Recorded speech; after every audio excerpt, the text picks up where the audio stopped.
This is the off-grid cabin that I'm living in because I just flew across the country to come live in the mountains on a wild horse ranch. This is the Flying L Ranch, which is totally off-grid and located in the mountains. This whole thing started when Michael sent me this message on Instagram, and I thought this sounded pretty cool. So I got on this small plane and flew to this incredible mountain range. This was one of the most beautiful flights I've ever been on, in this small plane flying low over the mountains. And then landed in the closest town to Michael's ranch, which is still a 3-hour drive away.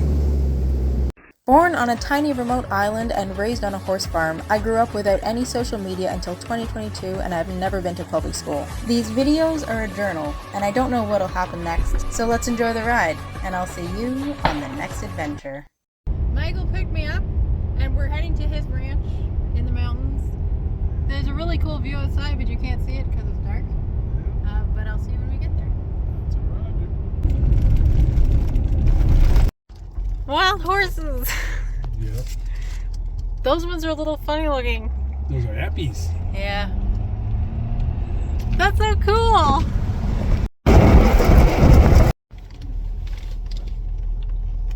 This is the cabin I am staying in, and I am not going to give you guys a tour right now because I have had 2 hours of sleep in the past 36 hours and I am just too tired. I'm sorry, I'll do it tomorrow. See you in the morning. Morning! Check out this view from my bedroom window. Wow. Isn't that cool? The sun's not really up yet, but it is already bright. That is my cabin, and this is the view. And those are horses. Okay, now that I'm a little bit more awake, I'll give you a bit of a better tour of the cabin. This is the main area of the cabin and a giant wood stove for heat. There's a little bedroom off to the side here. And there's actually an upstairs. We'll go up there in a minute. This is the kitchen. It does have running water and hot water and a shower, but the outhouse is outside. It's very cold in here when you shut this door because it's not insulated. So if you're going to shower, you got to open the door. And then this is the view of the mountain. This is definitely my favorite part. You can hear the generator running in the background. It's just out there. And that is the electricity. Ta-da! The generator does power batteries, so overnight, even when the generator is off, things like the fridge are still on. And then upstairs is where I slept. And there's 2 beds up here. This one, which is pretty cozy. And then this is where I slept with, again, the view of the mountains out there, and you can see the horses. This window doesn't actually have any glass in it right now. Like, this window's wide open. It just goes straight to outside. And then there's also these 2 little vents that are open.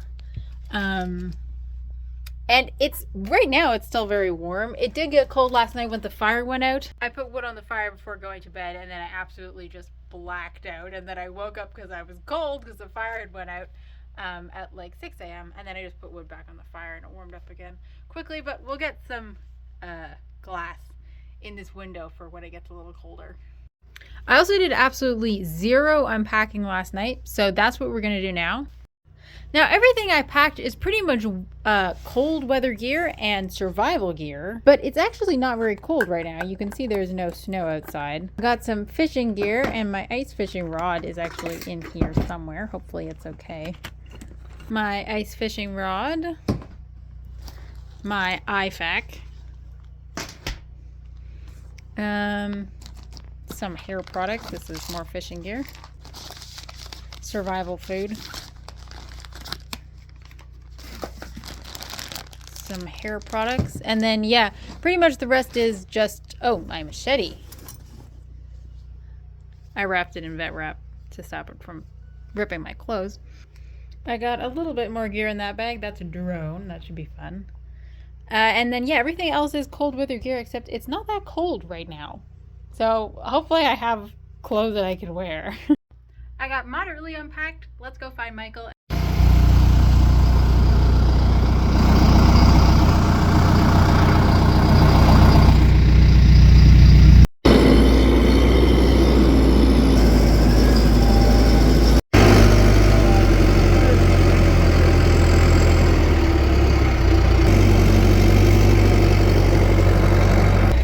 Michael's gonna break the ice for them so they can drink.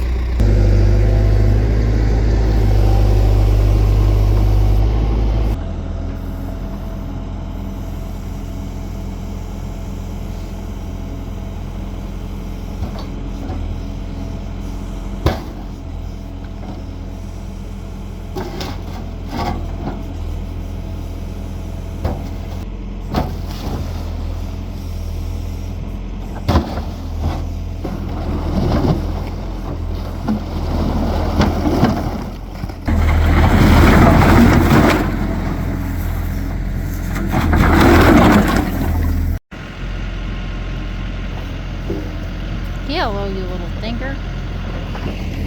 This one's a thinker too. Hello.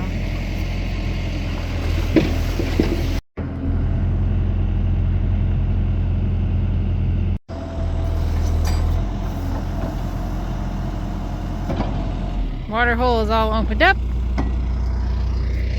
so these guys can have a drink.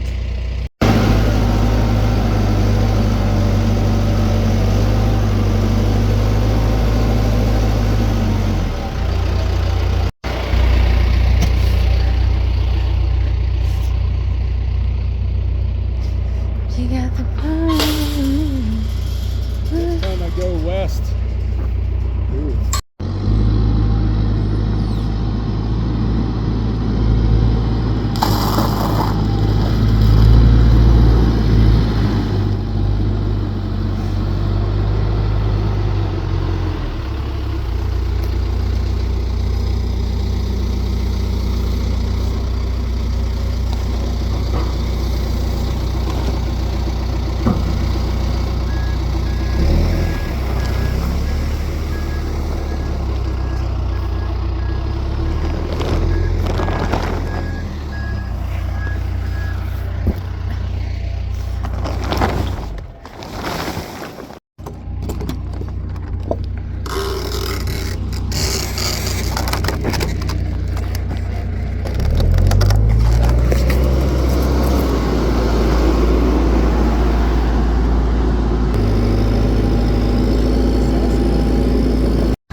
This is our tour machine.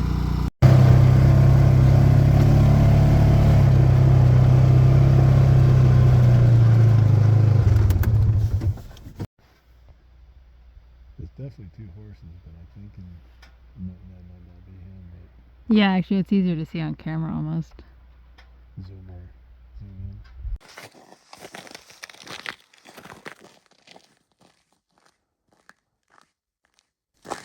The bunny.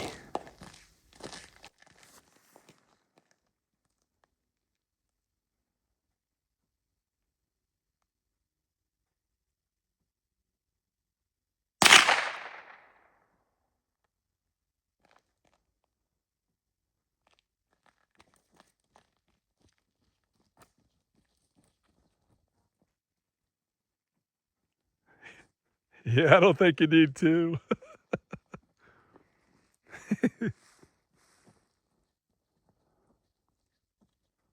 That was a good shot.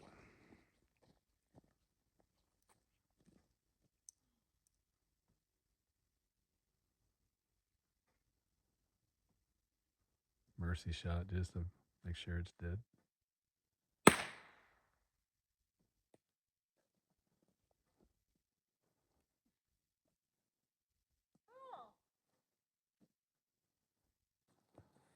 That sure is a nice grin. You got a hair. That's so cool. Yeah, there's hundreds of bunnies back in here. Where was your original shot? Somewhere in there. Excellent shot. Excellent shot. It just dropped. Nice work. Nice work. And I have dinner. Yeah. We got back from a tour, which was really cool, and now, since we've been back, I've been looking up YouTube videos on how to skin and butcher a rabbit. Because I've never skinned or butchered a rabbit before. We don't really have many in my area, or at least on my property kind of thing. So this will be my first time, and we'll see how it goes. I got him hung up here with just a makeshift sort of setup. Got those really furry, fluffy snowshoes on his feet. So soft. Hopefully I remembered how to do this because I can't use my phone as a reference because it's filming. So hopefully I can remember the video well enough. It's also a little dark. Rabbits have very thin skin, which makes it fragile and easy to put holes in while you're skinning them. So I'm using the knife as little as possible and just trying to pull the hide down off the rabbit.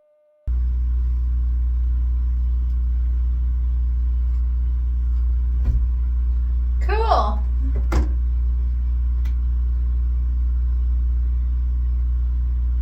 That actually went really well. I did make one hole in it, which wasn't very smart, but look at that beautiful rabbit.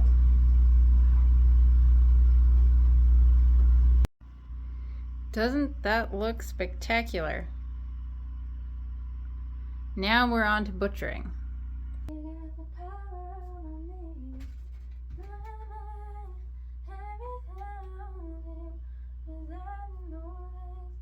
After taking out the guts and organs, I just break off the paws and then I use my machete to cut off the head and then rinse out the carcass. And just like that, guys, look at that beautiful rabbit carcass. All that good meat. I'm so excited to try cooking this, although I don't know how I'm going to do it yet. I'm not going to be eating it tonight because I'm too tired to prepare it and I don't even know how to prepare it yet. Morning! Breakfast is yogurt and blueberries.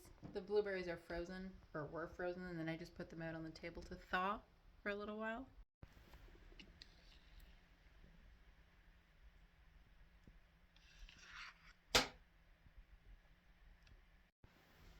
Nice. We're doing a gas run and a water run, and we're also looking for wild horses in the valley.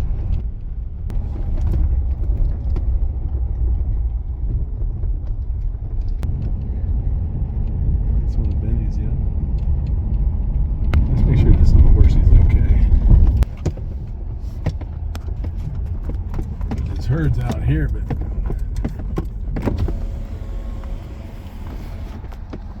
it's a little filly. Hey girl, what are you doing here by yourself?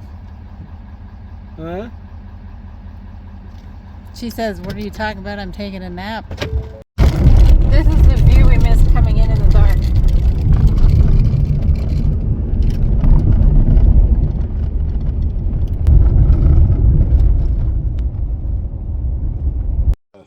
Yeah. It'll be sanitary about it.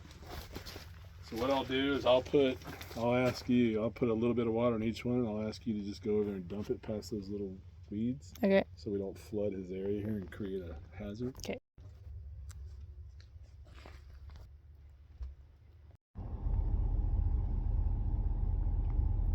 Okay.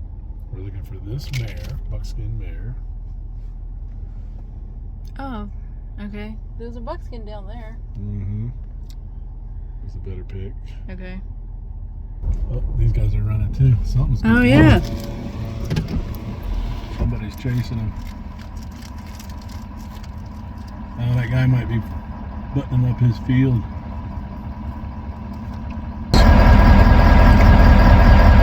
That is a buckskin, but it doesn't look like the buckskin. Yeah. So that I always suspected that Roan being the lead mare now, and she is. Oh yeah. She does not like people. She's wearing a collar. Oh yeah. Yeah, we collared her as part of the project. He's got 3 mares in there with collars. It's a bear, isn't it? A little bear. A bear or a cat? There's an easy way to tell the difference, and I don't know what it is because we don't have cat skulls. It's not a cat. Yeah, I guess that's a bear, right? Yeah.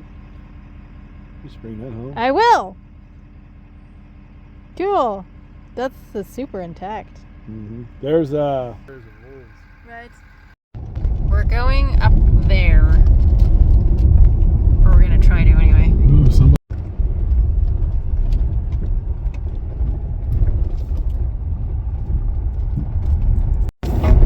Some good tires though. Not right here. It's gonna tell a story. Yep. Oh, it was going so well.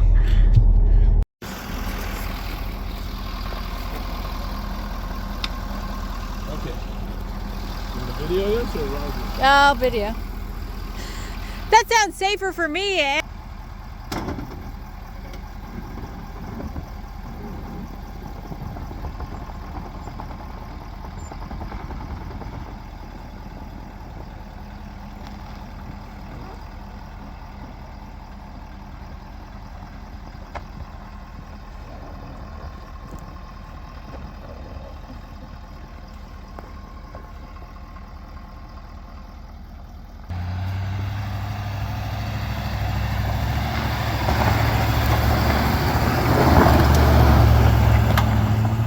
Nice.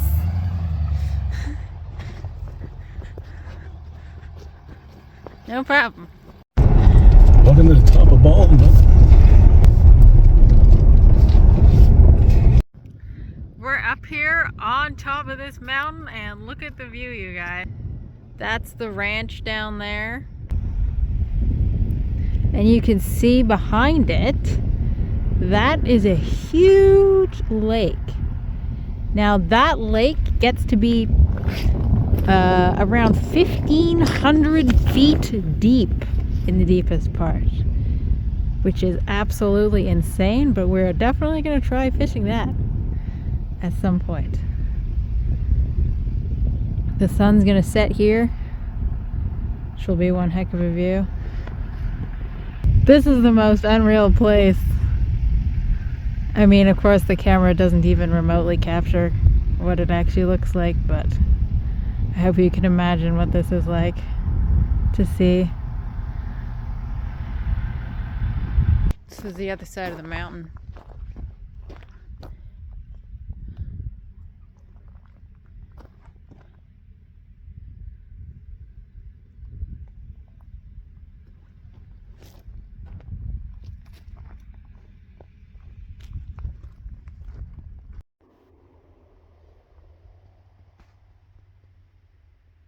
Just at the edge of that heavy green patch is the start of the mountain race. Wow. So you run down, that's pretty steep too, it's deceiving. You run down through there into that clearing, you come down and that's where you can pass. Right. When you start, you got about 100 yards before you get squeezed in between some junipers. So you got to be in line when you hit those junipers. And then you come out, get level out a little bit, then you're downhill through that clearing. And then you get on a tight trail through all these trees. Okay. And then you come winding through those trees, and you're going by trees this big, like right by your shoulders. Right. Then you go through the river. You got to cross through the river. Okay. Then you clear the river 100 yards. Then you hit the beaver dam, they call it, a bog. Dang. And that's where a lot of guys get rolled. Right. That's when they come off their horse. Right. It's either at the edge of the river, trying to come out of the river because the horse will stumble, Yeah. or they get rolled in the bog. Dang. And then you got everybody cheering here, and the horses and the riders start coming into that clearing, and that's the last place you can pass. Huh. And then you come in through a narrow arena gateway.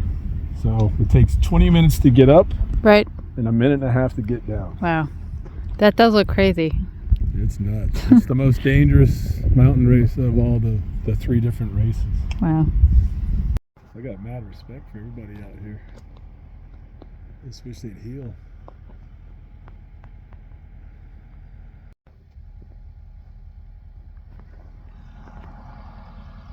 Good shot.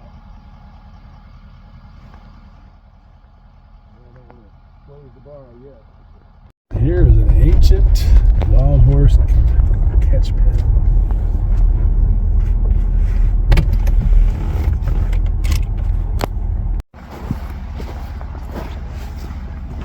Beside some of these logs. Yeah. Like wild horse proof. Yeah. Wow, these won't jump this. They'll try. No. They'll climb it. Yeah. Get over it. Yeah, this must take a lot of a beating. So you have the octagon like this. Yeah. And the cowboy, you see the fence here? The snake fence down Yeah. here, but it's further up, and over here it turns into that Russell. Right. Horses under the full moon. We're just getting back to the ranch. We were up there looking down on them a minute ago. I got my very decorative bear skull up on the wall. It's 8 o'clock here, but my jet lag thinks it's 11 o'clock, so I'm going to bed and I'll see you in the morning. Morning! Today we're going to try and tame a horse. Now, most of the horses on this ranch are wild horses that got fenced in when they fenced the ranch. This herd here is run by Rising Sun, who's this black and white stallion over here. He's only ever been touched by one person, and she was Dawn, who is an actor on Yellowstone. But him and his mares, and one of the mares is obviously standing beside him, they're all wild horses in that they're not friendly to humans. You can't touch them. But these three are their babies. And babies are friendly, or more friendly anyway. Hello, little baby. Still a little skittish. That one, this one with the diamond on her forehead, that's Nova. And I forget what these ones are named. Oh look, Sunrise is coming over. Or Rising Sun. Because there's another horse called Sunrise. Which is a little confusing. Hello, little baby. He's like, what are you doing with my babies? Hi, Sundance. I had a horse called Sundance. Rising Sun.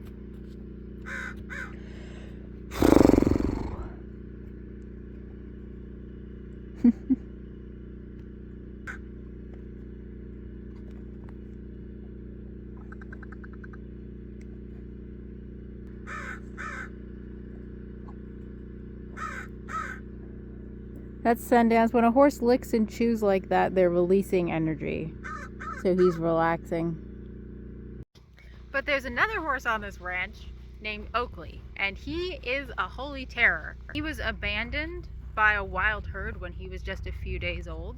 So Michael and his family took him in and cared for him and brought him up. He's a 1.5 years old now. But the problem is he's a stallion and a baby, and he has a really active brain, which just makes him kind of a pain to handle because all he wants to do is play, and if you go into his paddock, you're likely to get assaulted. He's not aggressive, he just wants to play, but playing means biting and kicking, which makes him really hard to be around. What I'm going to try and do is just go in there and play with him a little bit, groom him, try to not get bitten, just to give his brain something to do because he's just a baby and he is definitely bored.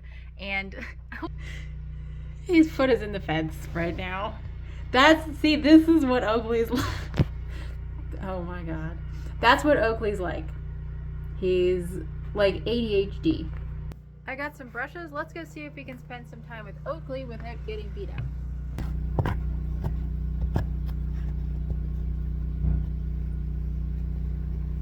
Immediately, Oakley's trying to bite any part of me he can. You might think that the best thing to do for this kind of behavior would just be to give him a whack in the nose and tell him that that's not appropriate. But unfortunately, that's exactly the reaction he's looking for. He's trying to play with me the way he'd play with another young horse, which is just to bite and poke and antagonize until he gets a reaction, which from a horse would just be getting bitten and nibbled back. So I can't just slap him or he'll think I'm just playing, and then he'll try to play even harder with me. So I have to try and use my body language to disengage, and also to tell him that he can't just push me around.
He's like, this is great. I love how much you're playing with me.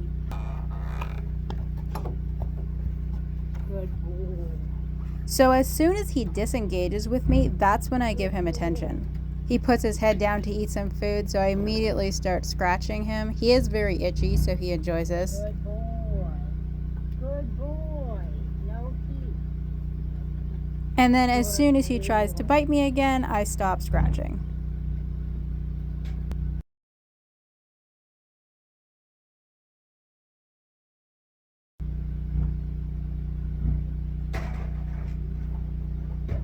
Good boy.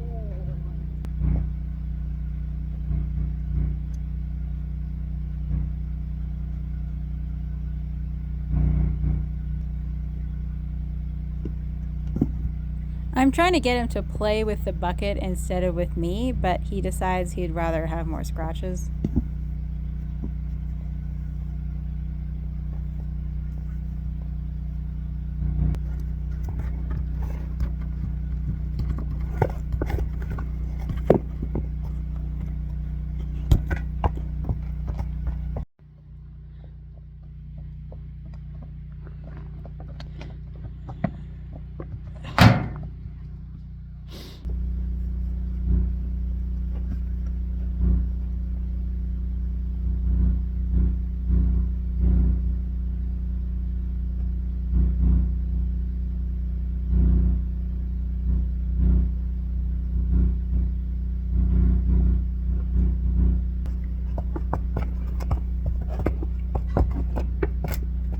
Oh no.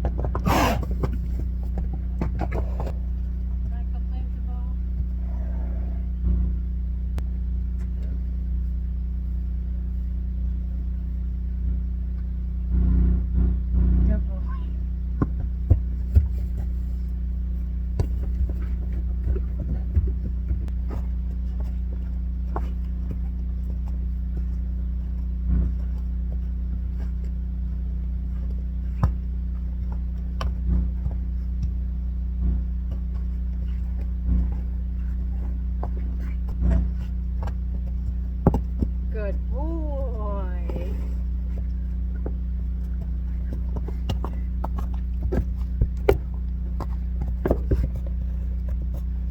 I'm trying to make really sure that he's playing with the bucket and not with me. So when he goes to be mouthy, like if I throw the bucket away, that he immediately goes to the bucket to be mouthy and doesn't go to my arm. I wanted to end this playtime with him just being able to relax around me without trying to play or do anything like that. Because I want him to know that just because there's a person around doesn't mean it's playtime. And I did braid his mane and unbraid it. Without him trying to bite me a single time, he was totally relaxed through this whole process. And that was a great way to end off the play session. So this is how we started,